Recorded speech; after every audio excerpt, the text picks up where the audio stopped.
saya Fikri Fuad Hidayatullah, NIM 230101801.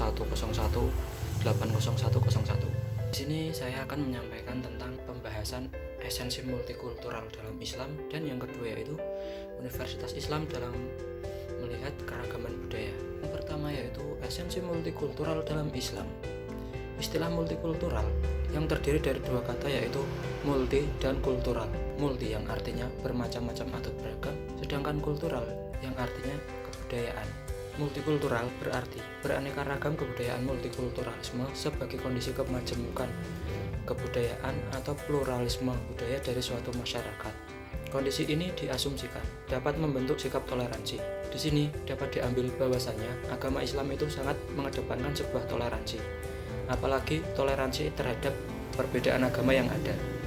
Adanya toleransi menjadikan keragaman yang ada dapat teratasi dengan membuat dialog-dialog lintas agama. Yang kedua yaitu Universitas Islam dalam melihat keragaman budaya. Salah satu kesadaran yang berakar kuat dalam pandangan seorang muslim adalah Islam merupakan agama yang universal, agama untuk sekian umat manusia dalam konteks hidup bermasyarakat dan bernegara yang plural. Tipe keragaman yang menekankan orientasi kemanusiaan itu perlu mendapat apresiasi dan penekanan. Setidaknya terdapat tiga hal yang menegaskan Islam sebagai agama yang mengusung misi kemanusiaan, yaitu yang pertama adalah Islam adalah agama yang berpijak pada konsep fitrah, dan yang kedua yaitu Islam adalah agama yang mempunyai semangat toleransi yang tinggi, dan yang ketiga yaitu Islam adalah agama yang mengutamakan kemaslahatan dan menghindari kemadharatan. Dengan melibatkan Islam dalam pendidikan multikultural, maka agama akan mampu berperan secara maksimal, yang tidak lagi hanya menanamkan kesalehan ritual, tapi juga melakukan yang lebih penting dari itu, yaitu mewujudkan kesalehan sosial yang mampu membongkar proses dehumanisasi. Ajaran Islam mudah diterima, dan kewajiban-kewajiban yang ditetapkan sebagai kewajiban-kewajiban yang ditetapkan sesuai dengan kemampuan orang. Begitu pula Islam tidak menyuruh seseorang untuk mempercayai sesuatu yang bertentangan dengan akal. Mungkin itu selanjutnya akan disampaikan oleh rekan saya, yaitu Mbak Nur Laila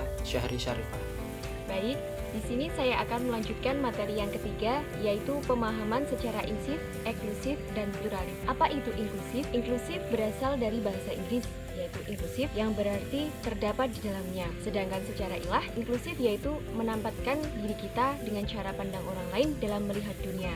Diartikan bahwasanya kita melihat dengan cara pandang orang lain dalam memahami masalah. Bentuk inklusif menurut perspektif agama Islam yaitu ada 4. Yang pertama yaitu sikap inklusif terhadap kelemahan orang lain. Yang kedua, sikap inklusif terhadap aliran-aliran yang berbeda dengan kita. Yang ketiga yaitu sikap inklusif dalam bersosialisasi, dan yang keempat adalah sikap inklusif dalam berkomunikasi.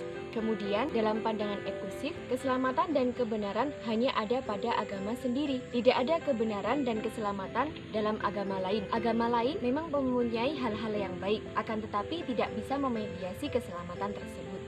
Nah, di sini dicontohkan seperti pada saat orang-orang kafir Mekah berkata kepada Nabi Muhammad bahwasanya mereka akan mengikuti agama Nabi dan mengikuti sesembahan Nabi, dan sebaliknya pula maka Nabi dan pengikutnya harus mengikuti agama mereka dan mengikuti sesembahan mereka. Di sini Allah Subhanahu wa taala memberikan kompensasi kepada Nabi Muhammad bahwasanya agama mereka adalah agama mereka dan Islam adalah Islam. Di sini terjadilah prinsip eksklusivisme, yaitu tidak mencampur adukan agama Islam dengan non-Islam tanpa adanya perkalian dalam hal teologis dan ritual keagamaan. Yang selanjutnya yaitu dalam pandangan pluralis. Apa itu pluralis? Pluralis adalah salah satu bentuk toleran keragaman etnik atau kelompok kultural dalam suatu masyarakat atau bangsa, negara, serta keragaman kepercayaan dalam suatu badan, kelembagaan, dan sebagainya. Di sini pluralis mempunyai 4 konsep. Yang pertama yaitu pluralisme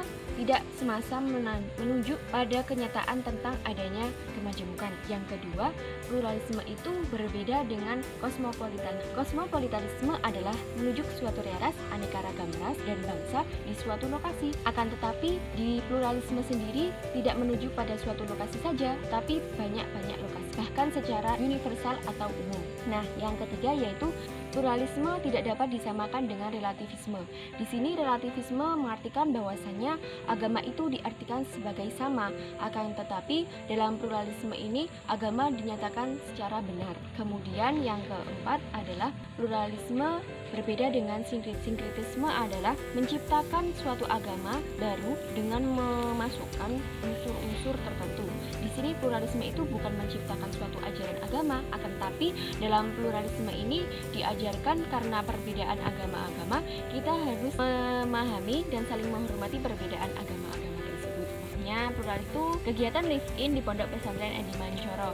Nah, di situ diadakan seminar terbuka atau diskusi bersama dengan pegiat lintas iman, ada agama Islam, agama Kristen, agama Hindu, Buddha dan lain sebagainya.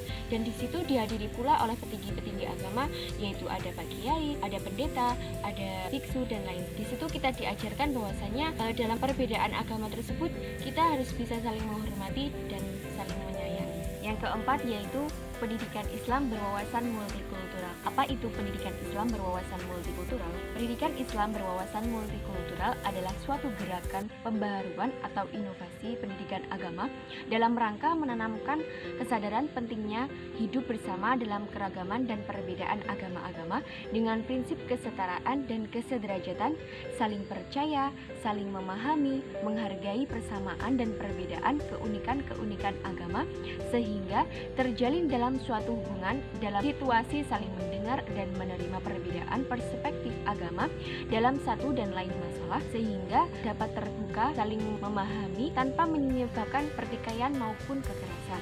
Di sini pendidikan Islam berwawasan multikultural bertujuan untuk menciptakan insan kamil atau manusia yang sempurna. Dari situ kita memiliki tujuan bahwasanya harus saling menghormati, menghargai karena adanya perbedaan agama dan keunikan-keunikan ritual keagamaan. Yang kelima, ada kerangka kerja pembelajaran pendidikan Islam berwawasan multikultural.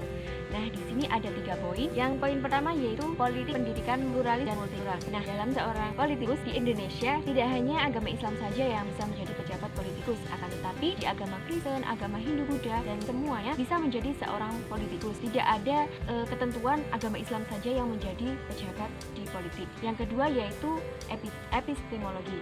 Epistemologi di sini adalah sebuah landasan untuk menguatkan kerangka kerja pembelajaran pendidikan Islam. Jika epistemologinya itu sudah bagus, kedepannya pembelajaran Islam berwawasan multikultural juga akan berjalan dengan baik. Akan tetapi, jika epistemologinya itu sudah tidak baik, maka kedepannya pembelajarannya itu juga baik. Kemudian yang poin ketiga yaitu reorientasi pembelajaran agama. Dalam sosiologi dapat memperkokoh sistem primordial komunitas agama. Pembelajaran agama harus diperhatikan penuh agar sesuai arahnya, tidak terpeleset oleh perbedaan komunitas agama. Di sini bisa diambil contoh ketika kita mengajarkan pembelajaran agama kepada siswa. Jika kita tidak bisa memberikan materi yang cukup, maka keimanan seorang siswa itu bisa tergoyahkan karena adanya komunitas perbedaan agama-agama. Karena dalam pluralisme itu mengartikan bahwa agama itu benar semua. Jika kita keyakinannya rendah, maka kita bisa terpeleset ke jalan yang tidak benar. Dari saya, terima kasih. Nur Laila Syarifah 2301101 80081.